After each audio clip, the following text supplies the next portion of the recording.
রাধে রাধে, হরে কৃষ্ণ বন্ধুরা। আশা করি তোমরা সবাই ভালো আছো। রাধে রানীর কৃপা আর আমিও ভালো আছি। কানা শোনার ইউটিউব চ্যানেলে তোমাদের সকলকে জানাই অনেক অনেক অনেক স্বাগত। তোমরা যদি এখন এই চ্যানেলটিকে না সাবস্ক্রাইব করে থাকো তো প্লিজ সাবস্ক্রাইব করে নিও আর পাশে থাকা বেল আইকনটিকে ক্লিক করে দিও, যাতে আমি যখনই নিউ ভিডিও আপলোড করব তোমাদের ফোনের সঙ্গে সঙ্গে নোটিফিকেশান চলে যাবে।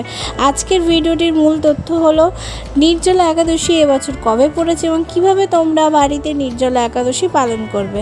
তো এই বছর নির্জলা একাদশী পড়েছে 18ই জুন সোমবার। নির্জলা একাদশীর দিন কিভাবে তোমরা পালন করবে? তো নির্জলা একাদশীর দিনকে ব্রহ্ম মুহূর্তে ওঠা দরকার এবং স্নান করে পরিষ্কার বস্ত্র পরে তারপর গোপালসোনাকে উঠিয়ে স্নান করানো, সুন্দর পরিষ্কার বস্ত্র পরানো, যেটা এখন গরমকালের মধ্যে কোনো ভারী বস্ত্র পরানোর দরকার নেই। একটি নর্মাল সুতির বস্ত্র ভালোভাবে পরিয়ে সাজিয়ে মালা এবং ফুল দিয়ে শৃঙ্গার করাবেন এবং অধিক থেকে অধিক হরিনাম জপ করবেন, ভগবদ্গীতা পাঠ করবেন এবং শ্রীকৃষ্ণের বাল্যলীলা শ্রীমদ্ ভাগবতম পাঠ করবেন। শ্রীকৃষ্ণের বাল্যলীলা পাঠ করলে বা শ্রবণ করলে আমাদের ভিতরে যত পাপ আছে, যত খারাপ জিনিস আছে, সব কিছুই নষ্ট হয়ে যায়। যখন শ্রীকৃষ্ণ ছোটোবেলায় যে সমস্ত অসুরদের বধ করেছিলেন, এইরকমই আমাদের মধ্যেও কিন্তু অসুর বাস করে। যদি আমরা ভগবদ্গীতা এবং শ্রীমদ্ ভাগবতম পাঠ করি বা শ্রবণ করি, ভেতরে থাকা সেই সমস্ত অসুর সঙ্গে সঙ্গে নাশ হয়ে যায়। এই একাদশীর দিনকে আরও একটি কাজ করতে হবে, যেটি হলো তুলসী দেবীর সেবা, মানে শ্রী বৃন্দা দেবীকে সেবা করতে হবে।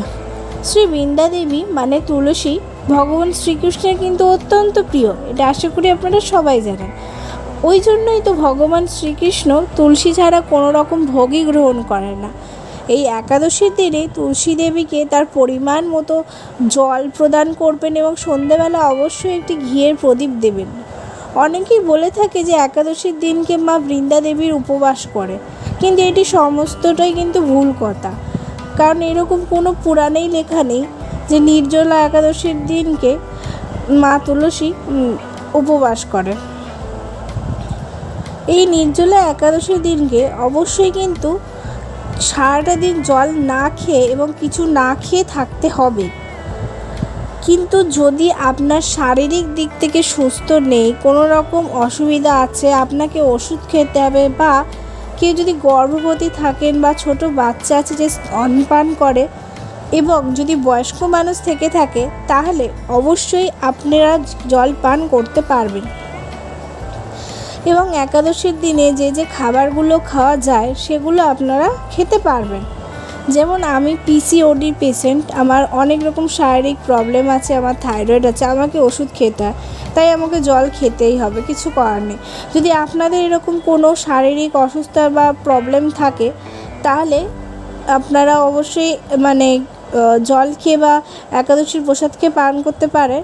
আর যদি কোনো রকম প্রবলেম না থাকে, তাহলে আপনারা শারীরিকভাবে যদি সুস্থ থাকেন, তাহলে অবশ্যই কিন্তু আপনারা নির্জলা একাদশীতে সারাদিন কিছু না খেয়ে এবং জল পর্যন্ত না খেয়ে একাদশীটি পালন করতে পারবেন। এই দিন আরও একটি কাজ করতে হবে, যেটি হলো কাউকে কোনো রকম নিন্দা বা কটু কথা বলা কিন্তু চলবে না। এই দিনকে নিজের সামর্থ্য অনুযায়ী মানুষকে দান, মানুষকে সাহায্য করা দরকার। কিন্তু শুধু একাদশীর দিন বললে হবে না। যখনই দেখবেন কোনো মানুষের বা প্রাণী কোনো রকম অসুবিধা রয়েছে, অবশ্যই কোনো প্রাণী বা কোনো অসহায় মানুষকে নিজের সামর্থ্যটুকু অনুযায়ী বুঝে সাহায্য করবেন। যেমন ধরুন, এই গরমকালে পাখিদের, গোমাতাকে, কুকুরদের জল দেওয়া দরকার। এই রোদের মধ্যে না, যদি কোনো কুকুর বা গরু এসে আপনাদের বাড়ির সামনে বা গেটের মধ্যে ঢুকে যায়, তো দয়া করে তাদেরকে কেউ প্লিজ বের করবেন না। কারণ এই গরমে আমাদের যেমন মাথার উপর তো ছাদ আছে না, কিন্তু ওদের তো আশ্রয় বলতে গেলে কিছুই নেই। আপনি যদি ওদের সাহায্য করেন, তাহলে শ্রীকৃষ্ণ অবশ্যই খুশি হবেন, কারণ নারায়ণ কিন্তু সবার মধ্যেই আছে। আমার মধ্যে, আপনার মধ্যে এবং একটি কুকুর বিড়ালের মধ্যেও কিন্তু আছে। তো অবশ্যই যতটা সম্ভব ততটাই মানুষকে, প্রাণীদের সাহায্য করবেন। আর এই দিনকে যেটা বললাম, অবশ্যই কিন্তু তুলসী গাছে ঘিয়ের প্রদীপ দেবেন। আর হচ্ছে যেমন ধরুন মানে মা ফুলের মালা দিয়ে ভালোভাবে মা তুলসীকে শৃঙ্গার করাবেন। এখন অনেক কিছুই পাওয়া যায় অনলাইনে, মানে মা তুলসীর গাছে মানে যেভাবে বস্ত্র পরানো যায় সুন্দর সুন্দর, ঠিক সেরকম নতুন বস্ত্র আনতে পারেন, বস্ত্র এনে সাজিয়ে পুজো দিতে পারেন। কারণ এই নির্জলা একাদশীটি না বছরের যতগুলো একাদশী আছে তার সবার থেকে মহান। একাদশী তো বলতে গেলে সবকটাই মহান, কিন্তু এই নির্জলা একাদশীটি এতটাই মহান যে আপনারা যদি কোনো দিনও কোনো একাদশী যদি আপনাদের ভুলবশত না পালন না হয়ে থাকে বা কোনো রকম ভুল হয়ে গেছে, সে একাদশীটি ভঙ্গ হয়ে গেছে, তা আপনারা যদি নির্জলা একাদশী একদম মানে ভালোভাবে ভক্তি দিয়ে যদি পালন করেন, তাহলে কিন্তু এই সব একাদশীর পূর্ণ ফলে এক একাদশীতেই পাবেন। তার মানে এই নয় যে বছরের কোনো একাদশী করবেন না, শুধু নির্জলা একাদশী করবেন, তা না।